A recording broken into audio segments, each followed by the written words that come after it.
ko fekke war cee def lu baax ngir dem daan looy sa gannaaw la. asalaamaaleykum mbokk yi ñu leen nuyu seen tur ak seen sant di am mbégte tey nag di toog ci studio bi di ànd ak Ibou Fall nag tey dañuy waxtaanee ci xeexu jamono ci réew mi ni muy doxee Ibou Fall gis nga ne réew mi commencé na takarnaase ndaxte campagne bi mu démarré ba léegi coow li bëri na violence yi bëri na gis naa démb ci journaux yi Abbas Fall di nekk maanaam mbër fii ci Dakar nee na moom daal laaj na ay militants am ñu armé wu maanaam fayu li xamante ne mooy agression bu leen defoon. journée yi bind nañu ne dañ ko agressé convoi am na ko attaqué Mermoz Sacré-Cœur militant yi maanaam blessé leen ñenn ñi ñu agressé leen ak ay oto ñu yàq leen waaye réponse am mooy ñoom daal prochainement nañu armé wu pour dem fayu ji nañu mën a xalaat ci violence bi commencé déjà ci campagne bi. Alassane ma tàmbalee nuyoo auditeurs yeeg yooyu ak téléspectateurs yi bon man li xew Sénégal daal. Depuis des années mooy violence moom maanaam xaaxaar bi déjà la violence verbale loolu moo fi am te violence verbale ça annonce la violence physique ñun de toute façon il fallait pas s'attendre à autre chose parce que ñun suñu politiciens yi wax dëgg yàlla soo leen ne guy gi ñu ne la Dakar bi au lieu de parler de questions d'intérêt national wax ñu ci njàng mi wax ñu ci faj mi wax ñu ci mbay mi ak yooyu ça ne les intéresse pas il y a des populations dans l'Est qui sont les pieds encore dans l'eau ça ne les intéresse pas ñoom li leen intéressé mooy xuloo xeex occuper ay fauteuils non il faut pas s'attendre à autre chose man bu ñu demee bay naa ay armes ba mu naan da ngeen di armé wu jëlay couteau jëlay jaas jës lépp parce que ci campagne électorale lañ nekk mais c'est pas nouveau te campagne bi c'est impuni yooyu c'est impuni kenn du ci def dara. c'est pas nouveau xam nga bon de toute façon moom il fait partie de la coalition au pouvoir donc ils ont pratiquement xam nga soo fa tolloo da ngay am sentiment d'impunité moom la comment elle s'appelle Maïmouna Dièye xaw ministre de la femme bi. moom moo ko ne soo lekkee xaalis bi sax yaa tey donc ñoom et ça c'est très sénégalais ah da ngay soo nekkee ci nguur da ngay am sañ-sañ. lan moo waral loolu.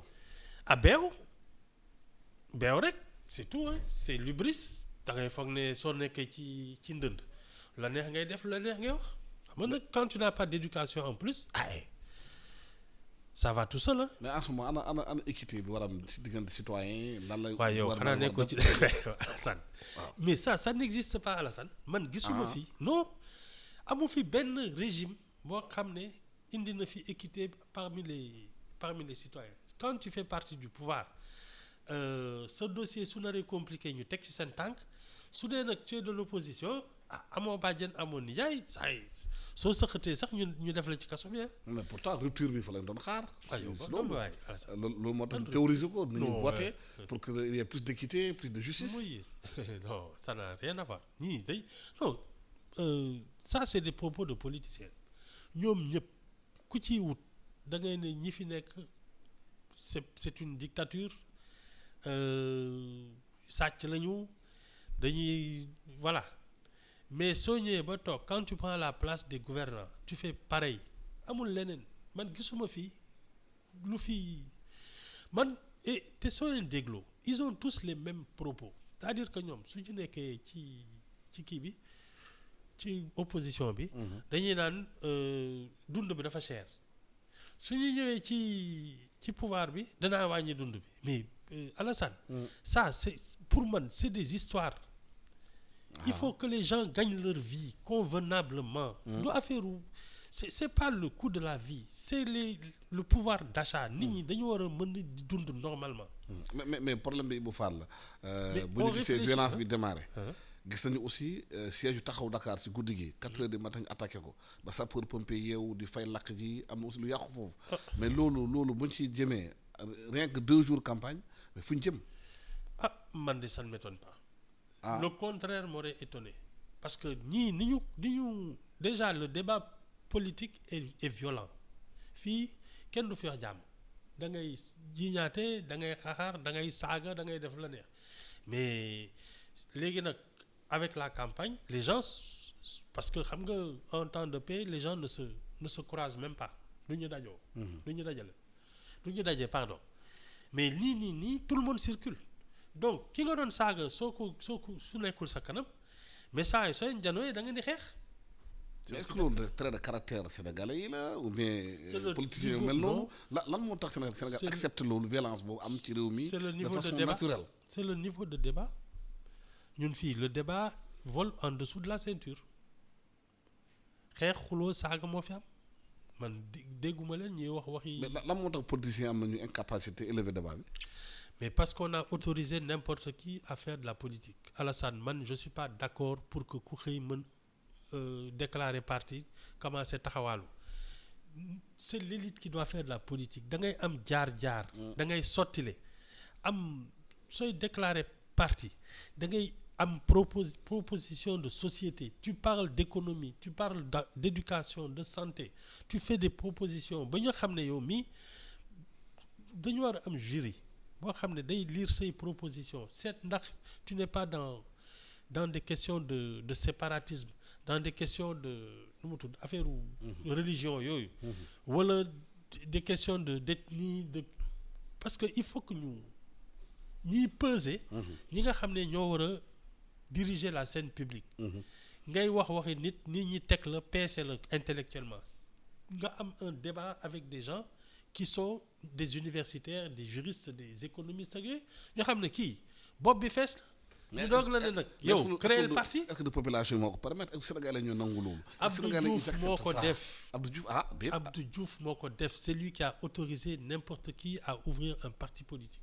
c'est tout c'est Abdou Diouf en 81 xaw ma c'est pas autre chose. mais est-ce que loolu du élargissement de la démocratie la woon di. non bu kii Alassane. waaw la démocratie c'est pas l'anarchie au contraire moi je trouve que une vraie démocratie est exigeante c'est le mérite.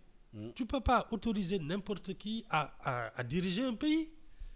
Tu as vu les rigolos là qui parfois se présentent à la présidentielle mais attends on est en danger parce que fii xam nga nit ñi la ñuy voter. am na fi ay ñoo xam ne su dul woon parrainage bi ba ñu dugg ci campagne bi di wax seen waxi dof yooyu sénégalais yi leen neex la ñuy voter mais alors on est capable d'élire n'importe qui même aujourd'hui le président qu'on a élu mais on ne le connaît pas bi ñu koy fal. xamaluñ ko dara tu sais même pas comment il réfléchit. mais loolu c'est dû au manque d'exigence de la société sénégalaise. ou bien du xaw. mais d'abord les institutions xam nga institution moom mooy protéger.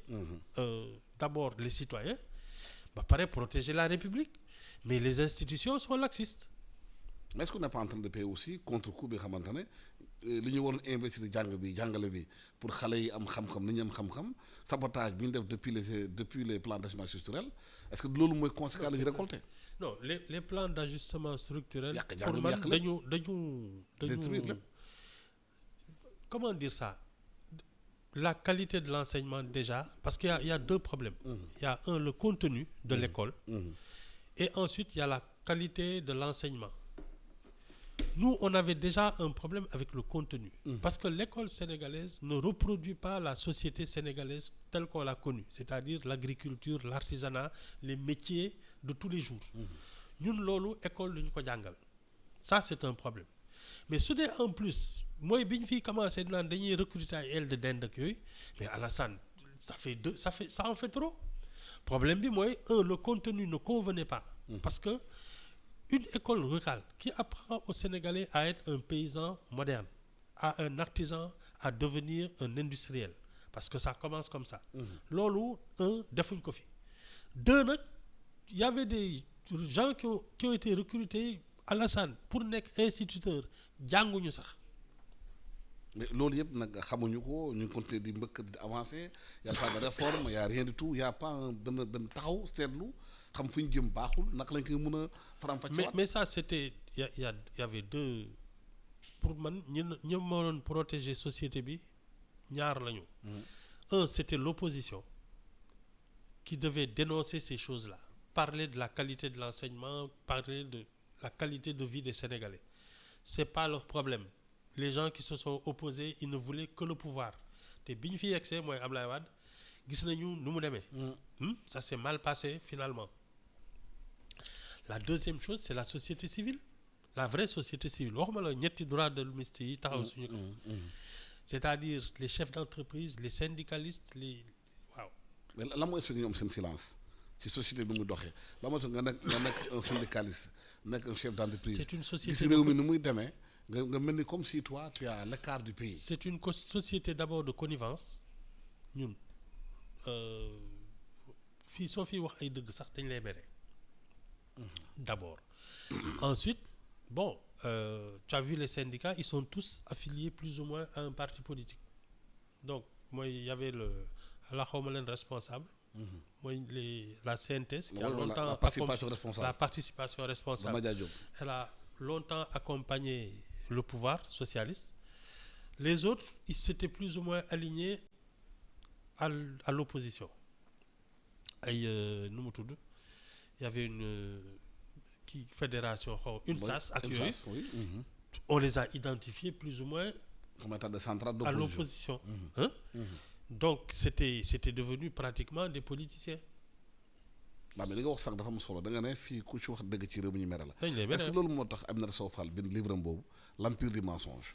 explique société sénégalaise bi fii fen nit ñi dañoo sax ragal léegi ils ont même honte de ne pas mentir. mais Alassane am na même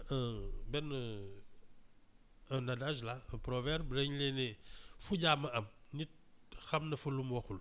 C'est-à-dire que nous on est dans la connivence. dëgg buy metti nit ñi moom duñ ko wax.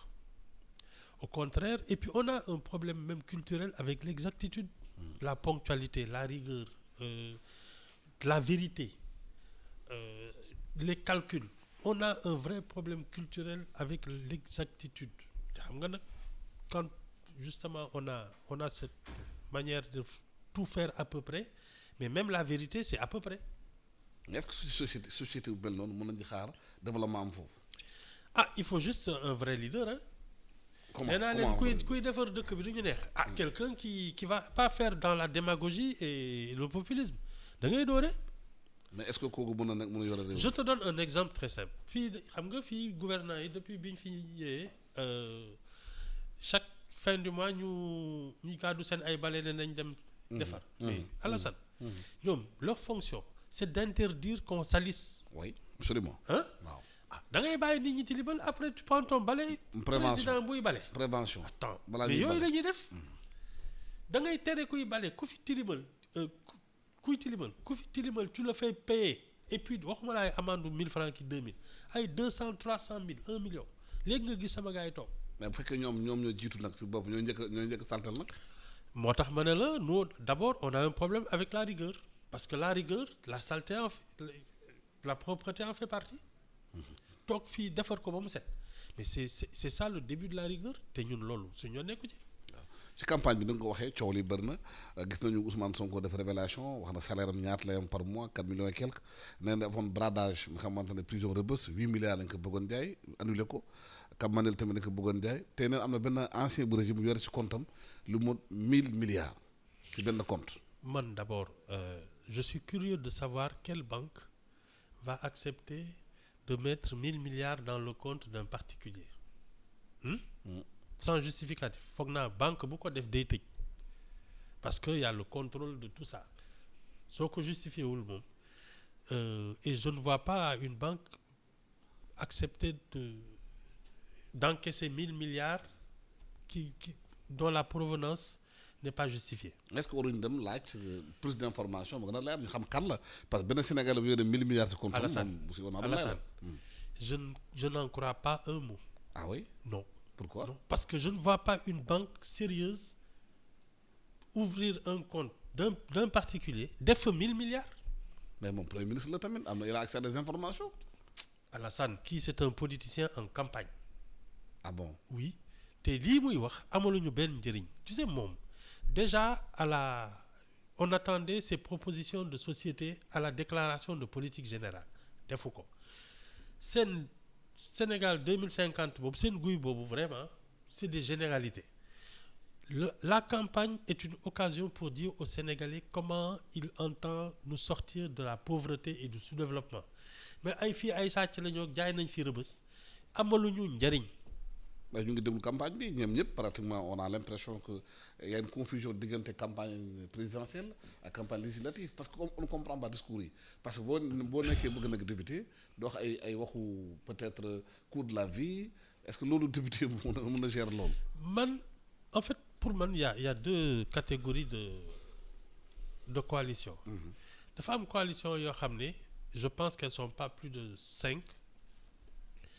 Elles cherchent la majorité pour gouverner. Donc, effectivement, parce que ces élections-là, nous devons confirmer ou infirmer la majorité qu'on a accordée à Bassirou Diomaye Faye. Soit les 7 mois qui ont précédé sont satisfaisants pour la majorité des Sénégalais et dans ce cas, la coalition PASTEF va confirmer. Soit les gens ne sont pas contents de ce qui s'est passé. Et ils vont donner la majorité à l'opposition. Donc, effectivement, c'est le prolongement de la présidentielle. Parce que si aujourd'hui, tu prends la majorité absolue à l'Assemblée, ça sera difficile au président de ne pas te nommer ou te faire désigner un premier ministre. Donc, c'est toi qui vas gouverner. Donc, pour moi, il y a 2 catégories. Il y a ceux qui se disent que s'ils ont même un fauteuil ou 2, ce sera très bien. Nous, effectivement, on va défendre les Sénégalais. Mais nous, voilà comment on veut gouverner. Ça, c'est une question de taille, de poids politique et d'ambition. Mais est-ce que cohabitation au Sénégal? Ah oui, je pense que si. Est-ce que l'institution n'est pas beaucoup la France a une différence? De toute façon. Régime présidentiel là. Oui, mais de toute façon, Alassane, même pour moi, la situation actuelle entre Sonko et Bassirou Diomaye Faye, pour moi, c'est une cohabitation. Parce que les tempéraments ne sont pas les mêmes. Ce sont certes les dernières sorties du président de la République. C'est affaire Sambandiaï. Non, et puis tu as l'impression qu'il prend ses distances avec Ousmane Sonko. Donc, tu as l'impression déjà d'être en cohabitation. Ça ne va rien changer. Soit Ousmane Sonko est majoritaire, et là, je ne sais pas s'il veut aller comme au perchoir. Parce que Premier ministre, ben décret moi le nommé, ben décret moi le. Assemblée mo gëna wóor. Ah, si il prend la majorité, je le vois plutôt s'installer à l'Assemblée nationale. Comme président de l'Assemblée nationale. Hein? Donc, le président de la République mënulu ko dara. Deuxième chose, il contrôle la majorité à l'Assemblée nationale et il nomme aussi le Premier ministre et les membres du gouvernement. Ça veut dire que Bassirou Diomaye Faye, ce sera la présidence de la République, une coquille vide. Et l'autre cas de figure, l'opposition. L'autre cas de figure, si l'opposition l'emporte, c'est la même chose. Je suppose que la tête de liste va s'installer au perchoir et désigner un Premier ministre qui va former son gouvernement et avoir un groupe parlementaire majoritaire qui va contrôler l'action du gouvernement et faire passer ses lois. Non, il y a quand même des ministères clés, le président. Ah, bien sûr, c'est l'armée, les affaires étrangères, je crois que ce sont l'armée et les affaires étrangères. Intérieur peut-être. Intérieur, je suis pas sûr. Je suis pas sûr. Mais dans un contexte assez difficile pour beaucoup de Sénégalais. Soit dem ci mbedd yaa ngi dëgg njëg yaa ngi yokku yëf yi seer na Sénégalais ngi plaindre ci lu bari. Man nag Alassane, je suis d'avis qu'on cesse de tenir un discours de pauvre. Oui, tout à fait. Dara cherul da ngay am njëgam soo bëggee am njëgam nag da ngay liggéey. waaw liggéey nag gars yi liggéeyul nag de. Loolu kenn mënu ci dara. Mais kan moo la qui doit les mettre au travail. Eux-mêmes magum jëmm nga yeewu fii majeur et vacciné mais Alassane da nga war a wuti looy def. C'est pas au gouvernement le gouvernement peut recruter dans le cadre de la fonction publique des gens dont il a besoin. Ay fonctionnaires, ay yooyu. Mais à part ça, non. Mais les privés aussi se plaignent du fait que ñoom kenn yombul leen dara pour ñu mën a liggéey. Non, les privés n'ont rien à dire à ça. Parce que ñun c'est ce que je dis du Conseil économique, social et de la société civile. Ils ne prennent pas leurs responsabilités. Ils évitent de mécontenter les pouvoirs. Et ça ne marche pas. mais pourquoi ils ne prennent pas responsable ban responsable la ñu war a jël. Mais attends, mais ils doivent se prononcer sur la gouvernance. Ñun, par exemple, on parle du domaine des médias. Alassane Man, depuis combien de temps je dis que les journalistes ne doivent pas attendre l'aide à la presse. Absolument. Et qu'ils doivent défendre leurs droits d'auteur. Dem fayee ku ñëw toog, tu ne dois rien à personne parce que c'est ton travail. Anamu ñu dañuy toog di jooytu rek. y a la loi sur la copie privée bu ñu woote tamit. Waaw. Et puis il y a même pour la presse écrite, Oui. il y a le droit de reprographie. Ça veut dire que ñun ñoo sàggan. C'est exactement le même cas de tous les Sénégalais. Au lieu de défendre tes droits, faire en sorte que ton travail soit rémunéré au juste prix, nga nekk fii di naan waaw ñun tu sais wàññi leen di téléphone bi, électricité cher, aide à la presse bi moom la ñuy xaar. C'est partout pareil. mais est-ce que nañu xam nañu seen droit. Ah, que jàngal nañu seen non droit? mais Alassane ku xamul ses droits yaa tooñ sa bopp. Parce que nag mënoo juddoo ci réew doo xam ni muy fonctionner. tegoo ko fenn. Ñun, par exemple, quand on nous parle de oui, bon, nawet bi ak yooyu, mais attends, tu crois qu'on doit attendre les caprices des intempéries? Ñun, la recherche ak la technologie ak yooyu war na tax ñuy bay 12 mois sur 12. di anticiper sur les crues des fleuves ak yooyu. Ça, c'est du travail. C'est pas le hasard. waaw suñ ko deful nag après tu attends de subir les événements. Et tu te plains. waaw dafa mel ni ñu ngi ko subir parce que léegi boo gisee réunion annuelle ba am Washington FMI nee na jëlee na programme d'aide au Sénégal def na rapport de 338 milliards de francs CFA 2025. Je pense que c'est en partie dû à ce qui s'est passé dernièrement. avec la déclaration du Premier ministre. Man, le contraire m'aurait étonné parce que nag soo taxawee ne ñun c'est un État voyou qui est capable de falsifier des chiffres. Les gens ne te font plus confiance. Mais comment faire fonctionner la machine alors? moo xam de il est payé. On l'a nommé au poste de Premier ministre pour ça. Ne débrouiller. Le président de la République. Il a été élu pour régler ces questions-là. Nañ débrouiller. ñu mënuñ ci dara. Dans le même temps gis na aussi président dem na Arabie Saoudite amoon na fi benn coow bi amoon fi diggante le contrat saoudien. Aqua Power. danañ président dem na fa on l'a reçu xëy na dafay dem pour limiter les dégâts. Bon, de toute façon, nous, on a eu des relations assez particulières avec l'Arabie Saoudite de tout temps. Je ne sais pas si tu te souviens de cette affaire. Senghor, quand il a annoncé qu'il quitterait le pouvoir, Faisal daf ko jox $1 million. Mais. Mom Senghor. Oui. 1 million may ko. Oui. $1 million. Oui. Senghor l'a dit publiquement. Le roi Faisal moo ko may ci la jëndee këram bi fii. Les Dents de la Mer te ci la monté la fondation Senghor. loolu la ci def mais Faisal déjà moo ko may $1 million. nga xam ne ñun Senghor est catholique nga xam ne nos relations avec l'Arabie Saoudite sont assez particulières. Mais ça pose une autre question Ibou, est-ce que président bu la may xaalis am nga droit jël ko? jël na ko mbaa réew moo ko moom parce que dans d'autres pays. Il paraît que il a même demandé ça. Il paraît que c'est son entourage qui lui a dit non, hey, yo, tu vas à la retraite. Oui, mais est-ce que am na droit jël loolu? Moom daal ñëw na ne le roi Faisal m'a donné $1 million. Il l'a dit publiquement. Moom amul voilà ñëpp ne zëm.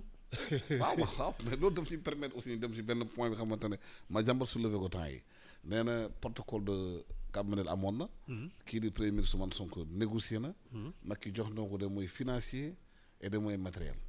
Macky Sall nag dafa démenti génn benn communiqué neen démenti loolu amut. moom Sonko nangul addu ci question boobu. Bon, je pense que Madiambal quand même il était assez proche de Macky Sall. Et c'est pas quelqu'un qui raconte des histoires ci li ma xam leen daal moomu wóor Alassane les conditions dans lesquelles Sonko et Diomaye sont sortis de prison, moi c'est un grand mystère parce que rien n'expliquait ça. Ay amnistie ay fii non, il s'est passé quelque chose Et apparemment, il y a même il y a eu des consignes de vote contre Amadou Ba venant de l'APR. Non, il y a eu une entente. Léegi nag, dans ce genre de choses, c'est comme les politiciens rek, en campagne, ils te font des promesses. Bés bu ñu faloo, ils font autre chose. Et j'ai l'impression. mais APR gën na benn communiqué pour démentir loolu. Ah, su leen neexee waaye nañu moytu ñu génne leen ay copie affaire bi ah wax na daal. mais Macky neen day ñëw campagne. Ah, du campagne. ñu koy wax. Il n'a même campagne pas le choix. WhatsApp. Non, il n'a même pas le choix. WhatsApp mun na campagne. xaw ma de. ay comme genre Karim Wade campagne virtuelle. xam nga moom li tax mu bàyyi les mandats qu'il avait là à l'étranger, c'est que même su ko bàyyiwul avec la campagne de dénigrement que Ousmane Sonko a commencé, le premier ministre de ton pays t'accuse d'avoir fait des faux, d'avoir été responsable de la mort de 80 personnes. Alassane dinañu xëy bés na la yow tu n'es plus fréquentable. Donc moom, et si Ousmane Sonko prend la majorité, il peut le faire traîner en justice devant la haute cour pour haute trahison. Donc Macky Sall fi mu nekk nii bakkanam la ciy def. je sais pas pour lui lan mooy enjeu élection bi di moom. Au moins que barrer la route à Sonko, parce que lii ko gars yi promettent suñu amee majorité à l'Assemblée, mais c'est d'abord de le traduire en justice. Est-ce qu'il a la capacité. Si tu as la majorité à l'Assemblée nationale, oui. moom yaakaar na mun naa majorité Assemblée nationale fu mu toll nii. Loolu moom. ak réew mi ak coow li am ak yëpp. ak Siba yu mu dem nii électeurs sénégalais les choses qui sont encore frais. Les électeurs sénégalais man de du ma leen waatal. déet waay. xanaa Alassane. non souvent nag on a toujours vu nag bu ñu fa leen jox ko président. da nga jox souvent majorité Assemblée nationale. Non Sénégal dañu logique de non ce qui s'est passé est inédit. lii fii xew diggante mars ak léegi musu fi am. li xew. Un opposant qui remporte la présidentielle au premier tour musu fi am. Man li ma gis mooy celui qu'on a élu, c'est celui qui avait le plus mince CV. Il était quasiment un inconnu. Loolu la ñu fal. Donc je suppose que les gens sont dans l'expectative. Diggante avril ak léegi chacun s'est fait sa religion. Mais il avait quand même un parti qui est une machine. Pastef machine la de. Yow tu te souviens que bi élection yi di jublu. Pastef dafa tas. Mooy li ma la wax rek. Ça c'était man li ma gis li fi jot a am en mars, c'était illogique, irrationnel. Et ça c'est du Macky Sall tout seul. Moom moo jël ay décisions boppam def li muy def. Donc aujourd'hui bon on va voir ce que ça va donner. Oui mais parce que moom la moitié de son parti ñu ngi dem seen yoon jóge nañu foofu dem nañu. Il les a mais attends li mu def. Il a poignardé son camp. ñu nekkoon Fouta sax rejoint nañu Pastef gis nañu temps yi Pastef nañu ngi accueillir étrangement yu bëri. Alassane nit ñi ils vont à la soupe xam nga ça c'est très sénégalais ñoom fii saa yoo nekkee ci nguur gi gars yi ñoo yow la ñuy topp. mais Pastef dafa ne woon moom ay affaire de transhumance bokku ci. Non loolu tous les opposants l'ont déclaré, l'ont dénoncé. ñoom Wade yi ñoom la ñu njëkk doon débaucher seen ay militants et ils ont toujours dénoncé ça ba ñoom lañ ñoo institué loi bi nga xam ne quand tu es député et que tu changes de camp tu perds ton mandat. C'était à cause de ça. Bi ñu ñëwee lan la ñuy njëkk a def débaucher les gens du Parti socialiste, ils sont allés les chercher ñoom Ablaye Diack ak ñoom Mbaye Jacques Diop ak yooyu les barons là ils sont allés les chercher. Oui mais quand même Ibou l'avènement de Pastef pour Sénégalais ba dafa rupture ci affaire yooyu bëri. Alassane ay anciens. Alassane yi dafa bàyyi leen loolu. te amul rupture ñii ce sont des fonctionnaires qui ont pris le pouvoir, c'est-à-dire que ils sont moulés dans la tradition sénégalaise depuis le système colonial ba léegi c'est la même engeance. Il y aura aucun changement. déet waay. yow gis nga fi changement. à part que bon tubaab yi ñuy laak xaw nañu jaaxal man ministre des affaires étrangères chaque fois qu'elle prend la parole damay paniquer. À part loolu daal gisuma fi leneen. La qualité du personnel c'est ça qui a baissé. mais il y a rien d'autre. Il y a quand même beaucoup de promesses par rapport à l'agriculture souveraineté alimentaire bi gis nañu ministre bi ci terrain bi tous les jours mu wàcc ni Sénégal yaakaar il faut ceeb bi dina mën a wàññeeku yëpp. ils font semblant tu sais wàññi ceeb bi c'est pas le problème. C'est payer l'arachide et les céréales là au juste prix. Les Ivoiriens seen kilo de cacao 1800 lañ koy jëndee comparé aux paysans sénégalais qui fait de l'arachide 250. Tu as vu la différence? Non mais ils ont même dit qu'ils vont interdire l'exportation d'arachide brut pour ñu mu ko transformer fii. xëy na sokkali waale Sonacos. Non c'est pas ça le problème. gis nga si on paye les paysans au juste prix ce sont les gens qui viendraient nous vendre de l'arachide. Sur le wëree de fii Sénégal 1000 francs 1500 la ñuy jëndee kilo d'arachide nit ñi ñooy béy di ñu jaay gerte. Est-ce que l'État a les moyens de le faire? Kan am nañu moyens yi. Ah ça se trouve hein. Il faut réfléchir à la situation parce que man li ma lay mën a expliquer mooy je suis allé une fois dans une grande surface kilo gerte bi nii. 3500 lañ koy jaay. gerte xoog naa caaf la xaw ma. caaf waaw. au kilo 3500 da ngay am caaf da ngay am diwlin da ngay am tigedege da ngay am ràkkal. da ngay am ngooñ. am saabu. Hein? Am saabu. Mais attends, tu peux sortir 1000 francs d'un kilo d'arachide? Non, loolu moom du wax moom kay liñ ciy def mooy wax ji et je te dis tu peux même entrer dans les cosmétiques tout ça avec l'arachide waaw c'est qu'on benn waay moo ma doon ne il y a 35 possibilités dans l'arachide et nous on en exploite que 5 ah waaw ñu ñoo liggéeyul rek. mais problème bi mooy sur ce que je comprends pas Ibou possibilité nga am chaîne de valeur boobu lan moo tax mënuñu toog liggéey ko togg ko. C'est de l'initiative privée. Qu'est-ce qui se passe? C'est de l'initiative privée. Or ici on ne prend aucune initiative ñun fii ku ci am as tuut da ngay tabaxaat immeuble def ko ay logement di xaar loyer ça c'est pas du boulot wala nga jënd ay oto yu rafet di tukki di dem di ñëw di ay kii di takk ay jabar. Gars yi suñu amee xaalis loolu la ñuy def. On ne finance pas la recherche on n'investit pas dans l'industrie parce que l'industrie mën nga ci dugal sa xaalis pendant des décennies. doo am bénéfice. te fii gars yi dañ ko bëgg a lekk léegi. mais pourtant à côté Côte d'Ivoire boo demee foofu les choses bougent da ngay gis gars yi di investir Ivoiriens di def ci yu bëri ñu raw Sénégal si ay secteurs yu bëri. c'est que il faut bon xam nga tam. Il faut voir aussi l'histoire des deux pays. Oui, absolument. Houphouët, c'était un paysan. Oui, absolument. Et c'était quelqu'un qui avait privilégié l'économie. L'agriculture. Moom c'était un libéral. xaalis daf ko xam bëgg ko. nee na man je suis né dans l'or. bi ko Ivoirien di bëgg a yam. Houphouët c'était pratiquement l'homme le plus riche d'Afrique dans les années 50 xaw ma. Oui. Donc ñoom c'était l'économie. Senghor lui il a eu une autre option moom c'était la culture c'était faire de Dakar du Sénégal un hub culturel un leader du monde noir. Ça aussi c'est une économie. Mais ça demande beaucoup plus de comment dire ça. C'est plus sophistiqué. Or nous quand Abdou Diouf est arrivé il a changé de direction moom moo fi délogé l'école des arts. naan lii ay yëfi caaxaan la y a même eu une tribune de Djiboka en 1984 pour dire que Senghor avait vandalisé la République. Ah ouais. Quand tu changes de direction nag c'est ça.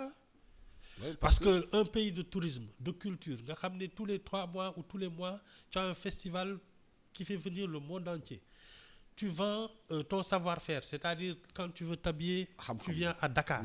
Quand tu veux te chausser, tu viens à Dakar. Quand tu veux te coiffer, tu viens à Dakar. Sooy ut parfum, Sénégal ngay ñëw. C'est ça aussi, c'est une économie. Mais le Sénégal a beaucoup perdu entre-temps Ibou.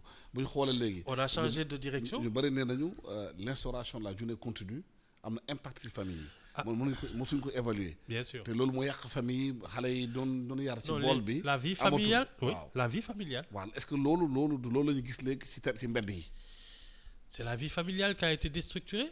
loolu kay mais tu sais ça nag ce sont des mesures que justement un leader doit prendre et c'est ça pour moi la fonction politique. C'est pas de dire je vais vous trouver du travail. C'est de vous dire je vais faire en sorte que l'organisation sociale va favoriser l'initiative et le travail. C'est ça les leaders politiques. C'est ce qu'a fait Deng Xiaoping quand il est venu en Chine. Il dit qu'un chat soit gris ou noir, l'essentiel qu'il attrape la souris. La première chose qu'il a faite, c'est famille, le njëkk liggéey. Interdit chinois am ñaari doom pour ñu mën a élever famille. Xam nga la première institution, c'est la famille. Le mariage, la famille. Moo tax c'est des choses à protéger. Tant que la famille n'est pas protégée, la société ne fonctionne pas. Parce que si dans une maison, les enfants et leurs parents ne se parlent plus, l'éducation fout le camp. Tu vois ce que ça va se faire dans la rue? Soo yarul sa doom. C'est la société qui a des problèmes. Mais on a aussi l'impression que les femmes ne sont plus protégées. Mais la violence faite aux femmes, li xew par exemple Matam kooku ak jabaram bi ba situation egg fii on a même pas entendu les voix des femmes pour dénoncer les violences faites aux femmes dans les familles. Mais d'abord, la société sénégalaise ne protège ni les enfants, ni les personnes âgées. Parce que nous, tu as l'impression que le Sénégalais type, c'est quelqu'un qui a entre, disons, 30 et 50, 60 ans. Qu'il travaille, qu'il est actif, c'est ce qu'on appelle un chef de famille. Tout le reste ne compte pas. Les enfants, les femmes, les vieilles personnes. Les femmes. Oui. Mais violence boobu ñu ñemeeku ci famille dafa diggi dayoo. Non, xam nga c'est dans l'éducation qu'on reçoit, Alassane. Su dee yow dañ la yar ci ay dóore. Quand on veut te faire un truc, au lieu ñu expliquer le ko, ñu fëgg la pes. Mais c'est le seul langage que tu comprends. Parce que l'éducation, man, je le dis toujours, il faut parler à l'intelligence d'un enfant. Si tu parles à ses émotions, c'est-à-dire que yow, soit da nga koy xoxatal, napp ko, soit da nga koy corrompre, c'est-à-dire tu lui donnes même sans raison. Et effectivement, bakkanam lay topp. Un enfant, on parle à son intelligence. Or ça, c'est pas notre manière d'éduquer. Hein. Nous, on est dans l'émotion. Dañuy dóore, dañuy kii, wala on te gâte. Di la defal yoo xam ne ça ne sert à rien. Da ngay gis ay xale yu tuuti ñu leen di takkal ay or, di leen def ay mèches, ay voilà. Alors que xale soxlawul loolu. Est-ce que tu penses qu'il y a un travail bi ñu war def ci famille yi même père de famille xëy na jàngal leen nañu yare xale yi est-ce qu'il y a pas un travail à faire? Ah oui, la société moderne. ay defar ay manuel d'éducation. Ah oui. Au père de famille. Non, même pas ça sax, mais moi je pense à l'instruction civique. Et non seulement dans les écoles, mais le service civique nga xam ne soo amee entre disons 16 et 20 ans, on doit te faire passer par un tamis. Wan la ne société bi lii la laaj. Tu es un citoyen, on doit t'apprendre ce qu'est un citoyen. L'école doit commencer ça parce qu'aujourd'hui dans les familles, tu te rends compte qu'on n'a même pas une idée de ce que c'est que la citoyenneté. Oui. Mais l'école doit le faire et ensuite pour te préparer à la vie active balaa ngay commencer di liggéey dañ la war a jàngal yow lan mooy sa wàll ci dëkk bi. C'est quoi ton devoir de citoyen et c'est quoi tes droits? Soo ko amee après xam nga nooy taxawee.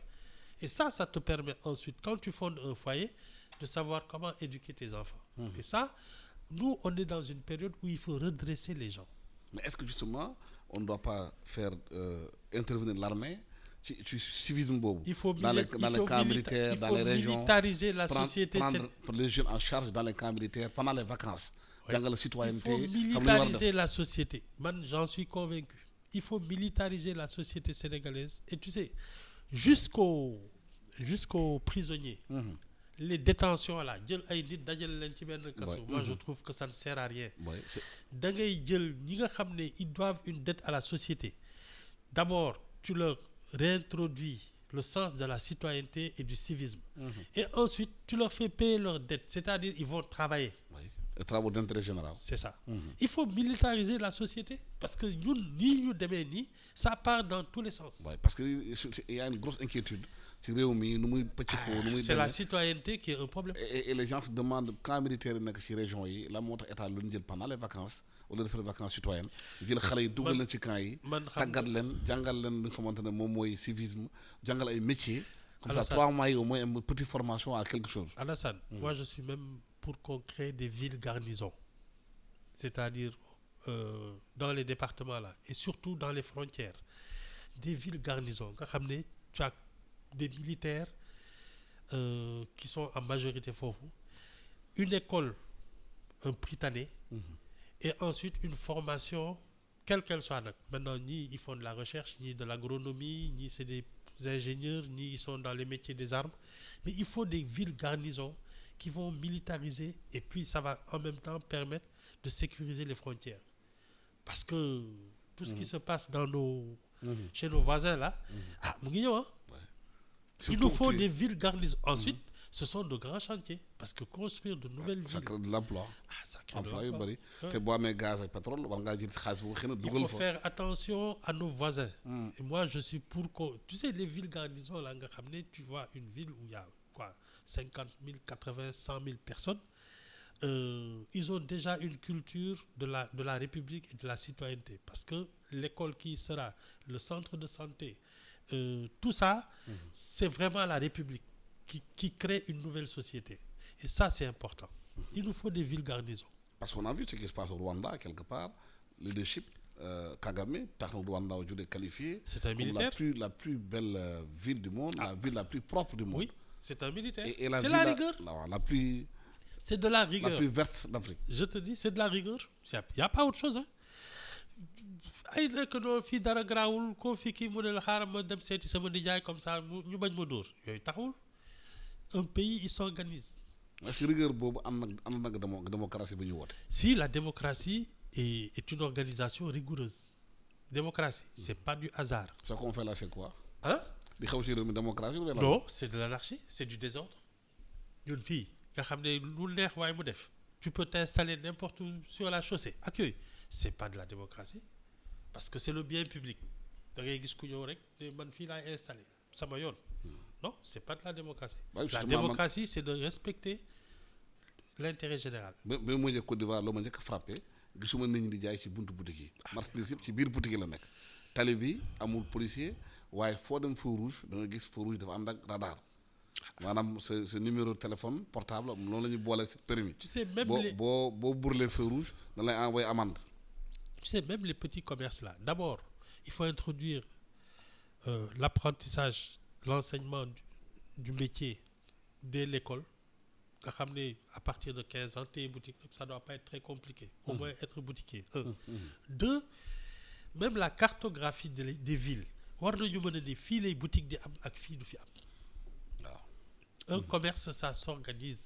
mais da ngay gis ku toog rek fekk benn garage yu jàmbur nga ñëw ne ko sa garage bi doo ma ko loué mu jox la ko rek c'est parti attends dajaloo ay marchandises dans des conditions d'insalubrité absolue dañ lay jaay ay pain beurre ay tooki ay kenn ay biscuit ak dans des conditions d'insalubrité et ça dérange ak beneen constat bu bees dafa mel ne dañuy importer mandiant soo demee ci mbedd Dakar yi mais yelwaan kër doy na waar même des travailleurs domestiques maintenant ils viennent de la sous-région da ngay gis ñoo xam ne maintenant ils viennent de la sous-région venir travailler comme fii le travail lu jaaxal nañu gouvernement bu bees bi nekk Niger dafa génne benn communiqué ne ñame mandiant bu ñu fa fekk daal lay dugg tool nga dem mbéy waaw mais ñëpp daw ñëw Dakar oui c'est ça te Dakar du ci def dara amul benn mais ñun est-ce que dajale wuñ foon ay en pagaille mandiant delloo leen Niger je pense que mos na fi amoon na fi non mais ils vont revenir fii kay tout est permis fii daal comme kër Labé ku ñëw ne alléluia c'est ça Ibou Fall kii temps ba ñu cërloon jeex na maa la gërëm di la sant ci waxtaan bi yaakaar nañ xuus nañ ci wax ci réew mi xamante na njëriñ réew mi bien sûr xëy na ni ñuy waxee ville garnison yi nga wax yi lu am na solo loolu parce que oui bëggee redresser dëkk bi il faut rigueur am oui rigueur nag njiit yi ci boppam ñoo war a am nag rigoureux non si ñoom si ma ko rigoureux dara du totti il faut militariser la société sénégalaise jërëjëf yéen doog jàmm Ibou Fall jërëjëf ak jàmm merci jamono